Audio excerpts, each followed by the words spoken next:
The Kenosha Public Library's summer reading program started yesterday, June 1st, and will go through the end of August. So if you're looking for something to kickstart your summer reading and you don't want something super heavy, then I picked out some books that take famous characters or people from history and rework it in a really fun way. Now this can go wrong really easily. Like I read a Sherlock Holmes adaptation that he was in love with Moriarty, but Moriarty was also a girl, and mostly they just looked at each other and they were like, wow, your eyes are so pretty, and I was like, can't deal with this. But the three that I picked out have a really great sense of humor and a great sense of place and some nice menace to them. So two of them are Jack the Ripper based, and I'm pretty picky about that because I think that it's been overdone. But the first one is the first in a trilogy, actually, by Amy Carol Reeves, and it's called Ripper. Oh, surprise what it's about. But Arabella, sorry. Abigail's in a different book. Arabella, or Abby, goes to live in London with her grandmother after having lived in the States, and she's kind of got a salty mouth and finds out that she wants to be a doctor. And in late 1880s England, that is not really something that women do. But she's pretty tenacious and happens to be there during the Whitechapel murders with Jack the Ripper. And he is following her for some very strange reason. I really liked this one. Some of the historical details were probably a little bit off, especially with how she behaved by being alone with men.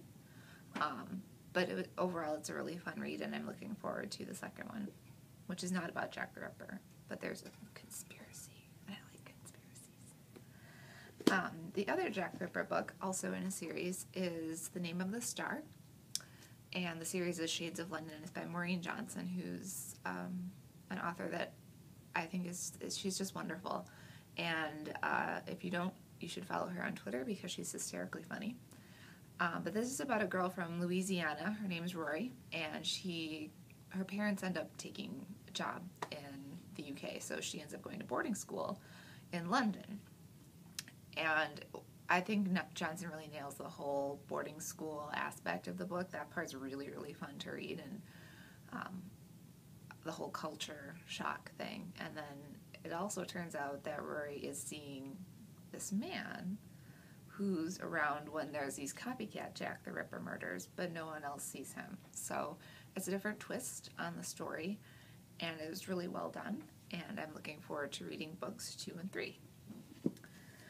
The last one is the one I read most recently, and it's called Jacobi.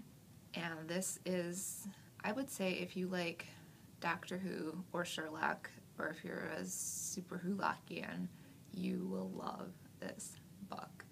Because Jacobi, who is the investigator here, is basically like Doctor Who meets Sherlock. He's got that whole, deducing things from very obscure clues thing going on, like Sherlock, but he also, he calls himself a seer. So he is involved in things that are not exactly scientific.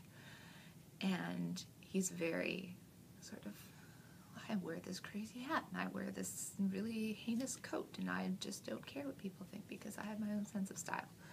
But he takes on a young woman named Abigail, who left her rich family in England to go work on an archaeological dig, realized that was super boring, ended up on a ship coming to the States, and she needs a job.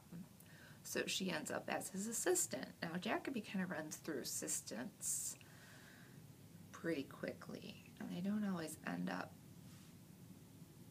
human all the time. So there's that.